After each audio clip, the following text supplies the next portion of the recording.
I think it was nearly 10 years ago when Grand Theft Auto 3 was released. The game made shockwaves on how open-world games could be designed. I know for me, it was the first game I played where you could practically do whatever you wanted to. But of course, with major success comes everyone and their mothers wanting to copy it. A few games that come to mind are Driver 3, True Crime, Streets of LA, and even The Simpsons Hit and Run. But the game I'm talking about today is The Getaway, a game more closely resembling the Driver series in GTA 3, but it still has elements of the GTA titles with it. Basically, The Getaway takes place in merry old London, and although a good portion of the game is based on driving on the left-hand side of the road, there's still enough shooting and stealth to keep things a little interesting. Another differentiating feature of the game is that there's two playable characters. You start off as Mark Hammond, a guy who used to be a mafia bank robber but was released from prison recently. His story starts when a local strongman, Charlie Jolson, has his wife shot and his kid, well, kidnapped. Hammond is then tasked by Jolson to a batch of jobs. Otherwise, his kid dies. After you complete his 12 missions, you are then tasked with controlling a detective constable, Frank Carter. His missions take place on the same timeline as Hammond's, so it gives you the idea of how the two characters interact. Both of them technically meet up in their final missions, but you don't understand why until the final mission of Carter's batch. The game does have some fairly lengthy cutscenes that show you the storyline, but here's where some of the problems with The Getaway start to show. The first problem is that until you complete all 24 missions of the game, you cannot skip these cutscenes, regardless on whether you watched them already or not. So, let's say you watch a 5-minute scene. You play the mission, but can't complete it for whatever reason. You shut the game off. A day later, you go back to it and choose the mission that you left off at. Guess what? You're watching that 5-minute video again. I can see why you need to watch this once, but the autosave should really pick up afterwards and put some sort of trigger in there to allow you to skip previously viewed scenes. It's just a waste of time. Thankfully, the voice acting is pretty well done. The only thing is that there's a lot of British slang that I, as an American, didn't understand, so I had to throw on subtitles. But even then, I didn't understand some of the slang. Thankfully, this doesn't really detract from the game, but instead gives it more of a British feeling, which is really what they were probably going after. Although the graphics look pretty good during the cutscenes, the same can't really be said for the actual world. I don't remember them being all too memorable years ago when I first played it, but now that I play it again recently, I can't help but feel that all the visuals are fairly washed out. The vehicles don't look too crisp, and the buildings and world as a whole just look kinda drab. I also don't recall any sort of weather effects, so all you really see are daylight. The nice thing about the visuals is that the cars do get actual damage. As a plus, the vehicles are licensed, so you get to see some actual cars like Saabs, Fiats, and Lexuses get damaged in traffic accidents. This brings me to my next part of the review, the part where I start talking about the driving. It's hard to explain, but the controls are questionable. There's several ways you can actually drive. You can use the standard face buttons to accelerate and brake, or you can use the right analog stick. By using the analog stick, you accelerate much faster than you would by pressing X. The issue here is that turning can really get you to lose control of the car quickly. If you take a turn like this, say goodbye to control. When you're being pursued by the cops or by an enemy gang, this could also mean the end of your character's life. It's pretty frustrating to be moving at an awesome speed to get turned around 180 degrees with 3 cops crashing into you. To add to this, checkpoints are few and far between. Many of the missions have at least 2 or 3 objectives, and the game doesn't activate a checkpoint until you clear an objective. With this, some of the longer objectives, like ones where you have to drive across a city within a time frame, can be pure hell. One mission I can remember in particular is one where I had to drive across a city with cops and enemy gang members chasing me. It can easily take about 10 minutes to get to where you're going, and although you start out with a relatively fast car, you'll probably get destroyed a few minutes in. So you need to jump ship, grab another car, and hope you can get away with that one before being destroyed just by being near your enemies. To make matters worse, the opening scene is about 3 or 4 minutes. So if you get that frustrated that you want to stop, you may not want to just because you have to wait 5 minutes again just to get the frickin' mission starting. It's just freaking infuriating. And even worse, tires seem to pop at just the most random times. I can't tell you how many times I've been trying to avoid traffic. I go to drive on the sidewalk, and boom, there goes the frickin' tires. Have you ever tried to drive a car with a flat tire? Well, I can talk from experience that it's not like this game makes it to be. In life, you just hear an odd sound and then the car still drives relatively straight.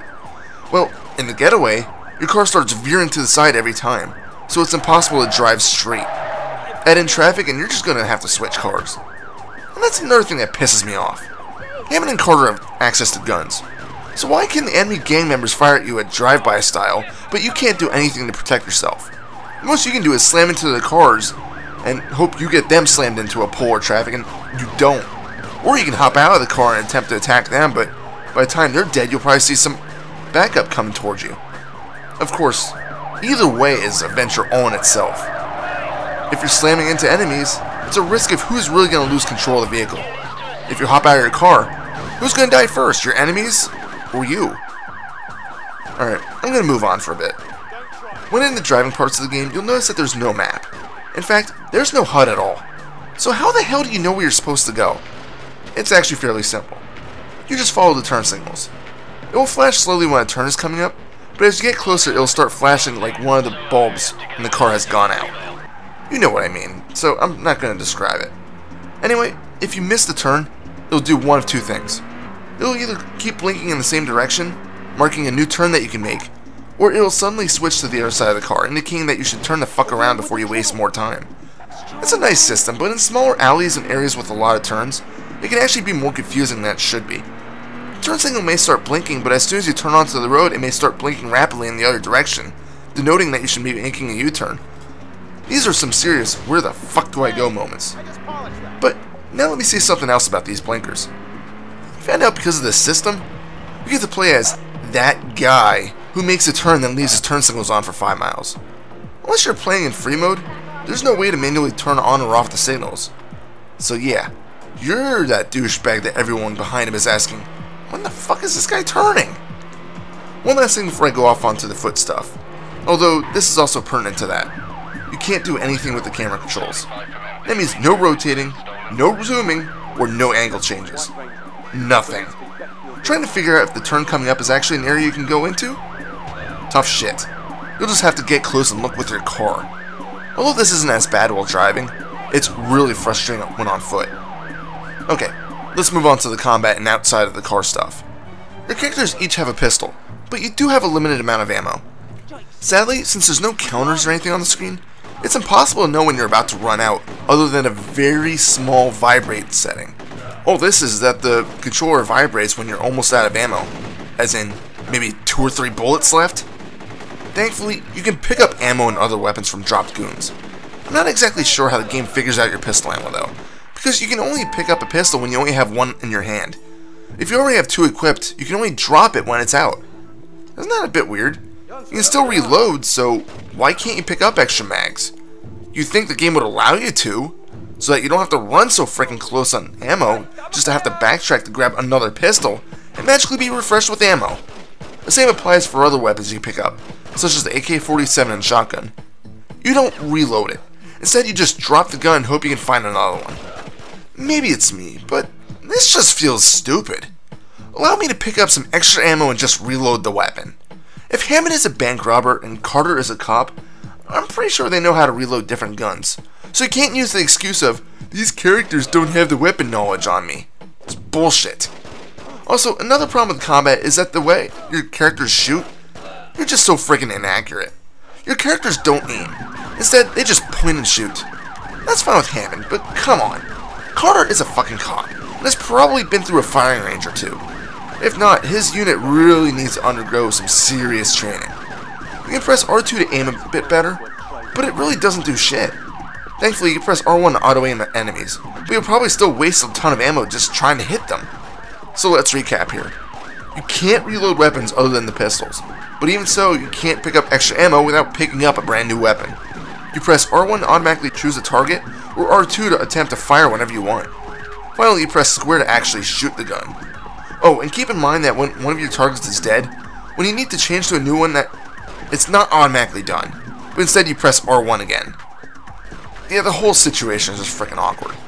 Oh, and the shotgun? You'd think it has the most power, but I don't think that's the case here. Each enemy seems to take a minimum 3 blasts at close to mid-range. Actually, fuck it, mid-range it doesn't do shit either. Just simply don't use the shotgun. It doesn't hit shit. Even AK-47, a gun that should be fairly accurate at long range, is shit.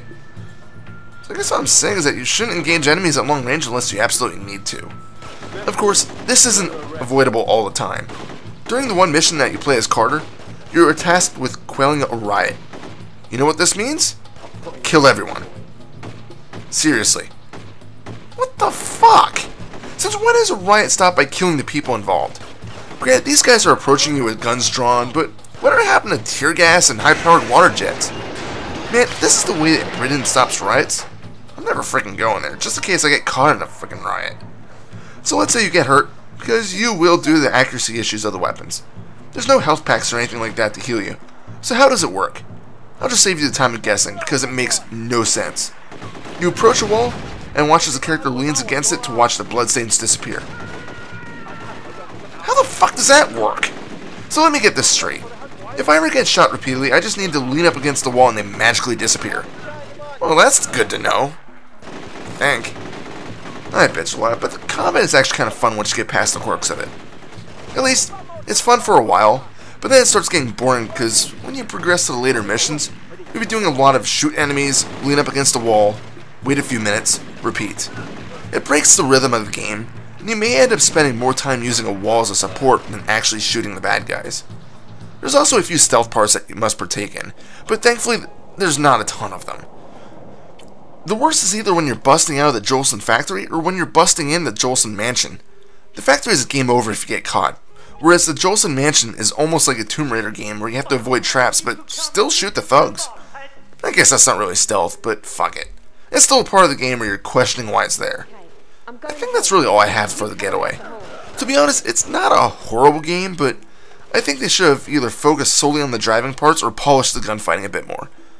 If you get the chance, I'd recommend you rent it first to see if you like it. Simply because it hasn't aged as well as many other PS2 games. It's definitely worth a try though, just to see what driving on the left-hand side of the road is like. Final score?